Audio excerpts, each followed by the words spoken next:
Souvent, je fais la comparaison entre l'autisme et l'image de l'iceberg. Parce que souvent, dans l'autisme, on ne voit que le sommet. Une toute petite chose, souvent ce sont des problèmes de comportement qu'on voit. Ce qui est important selon moi, c'est de ne pas se focaliser seulement sur les problèmes de comportement. Et ce qu'il faut faire, c'est essayer de voir la grande partie qui est cachée sous l'eau, la partie invisible, aussi dans l'autisme. Au lieu de nous focaliser sur le comportement, il faut essayer de comprendre le pourquoi des comportements, les causes des comportements. Et les causes des comportements, souvent, peuvent être liées à des problèmes sensoriels.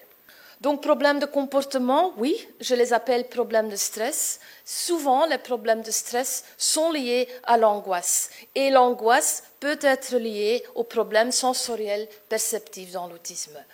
En essayant de comprendre l'autisme de l'intérieur et les difficultés sensorielles, je pense qu'on peut aussi limiter l'angoisse de la personne avec autisme. Ce que les professionnels comprennent de l'autisme est seulement ce qu'ils peuvent en voir, et non ce que les personnes avec autisme ressentent vraiment. Je dis ici que les personnes avec autisme sont des penseurs perceptifs et nous, les neurotypiques, nous sommes des penseurs conceptuels.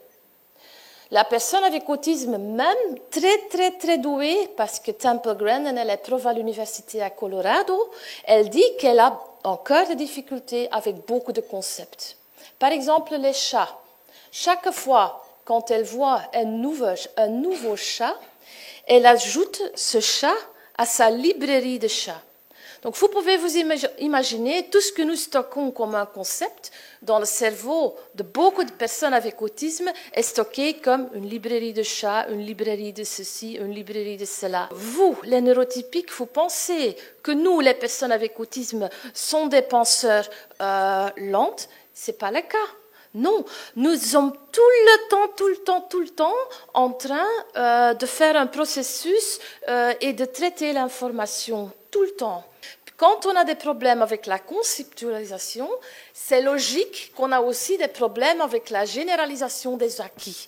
Nous, les personnes avec autisme, remarquent le moindre changement de l'environnement que nous, les neurotypiques, nous disons « Oh, c'est typique, hein, il est atteint d'autisme, il nous montre une résistance au changement ».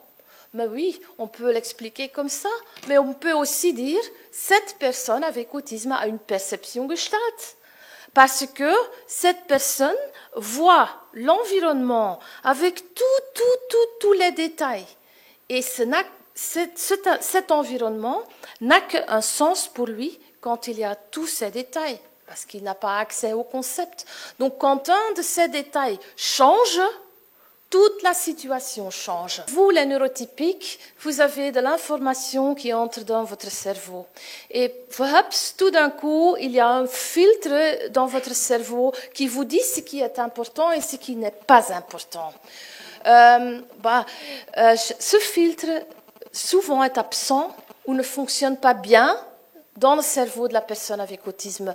Mon copain avec autisme le dit de la manière suivante. Mon cerveau est comme un ordinateur, mais je n'ai pas de filtre spam. Vous pouvez vous imaginer l'épuisement à la fin de la journée quand on n'a pas ce filtre. Moi, j'ai ce filtre, je pense, parce que quand il y a quelqu'un qui tousse, je peux l'exclure. Quand il y a quelqu'un qui fait comme ça ou qui fait comme ça, je peux l'exclure. Je peux me concentrer sur l'essentiel. Vous pouvez le faire aussi. Mais imaginez-vous que tous les bruits, tous les sens, toutes les odeurs, tout ce qui est tactile, tout ce qui est visuel, que tous les stimuli ont la même importance pour vous, vous serez épuisé après un quart d'heure. Donc, sans filtre spam. Donc, de nouveau ici, je fais référence à cette image de l'iceberg. On va essayer de comprendre la personne avec autisme de l'intérieur et d'essayer de comprendre comment les sens fonctionnent chez chaque individu avec autisme. Quand il y a la surcharge sensorielle, là, on n'est plus capable de filtrer une multitude d'informations. Donc, ça veut dire que c'est souvent la perception différée, déformée et fragmentée ensemble. Tous les sens ensemble sont surstimulés. Ainsi, il n'est plus possible de se concentrer sur un canal sensoriel. C'est aussi lié à une angoisse sensorielle. Donc souvent, on demande le regard oculaire et quand l'enfant n'a pas le regard oculaire, ça ne veut pas dire qu'il ne veut pas, mais ça peut être lié à une surcharge sensorielle qu'il n'est pas capable d'utiliser tous les sens en même temps. Je connais beaucoup de personnes avec autisme qui disent qu'ils peuvent tout simplement bloquer leur système. Ils n'entendent plus rien, ils ne voient plus rien, et c'est vraiment un système de autoprotection dans certains cas. C'est un peu la nécessité d'un, ce qu'on appelle en anglais un autism-friendly environment, donc c'est un environnement adapté à l'autisme, adapté aux problèmes sensoriels, où le stress diminue, et on peut créer des ouvertures pour l'apprentissage. Dans un environnement adapté à l'autisme, la plupart des détails qui risquent d'être superflus ont été enlevés et de cette manière, la signification devient plus facilement accessible.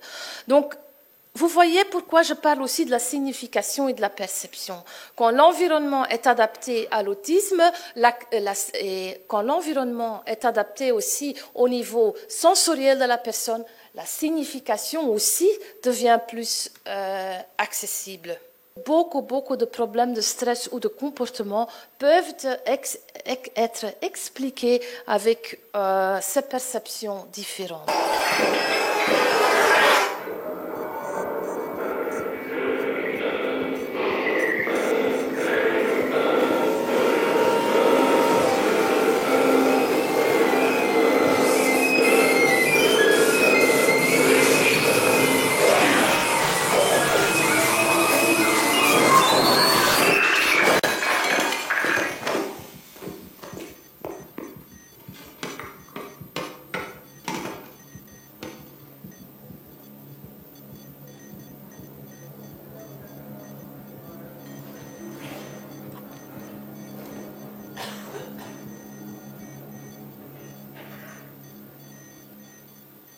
Je pense que vous êtes d'accord avec moi que c'est quand même, ce sont des images très touchantes et qu'on voit quand même les problèmes sensoriels dans la vie quotidienne et que nous avons tous le souhait que la société comprenne ou puisse comprendre que nos enfants et nos adultes avec autisme sont des êtres humains très très vulnérables.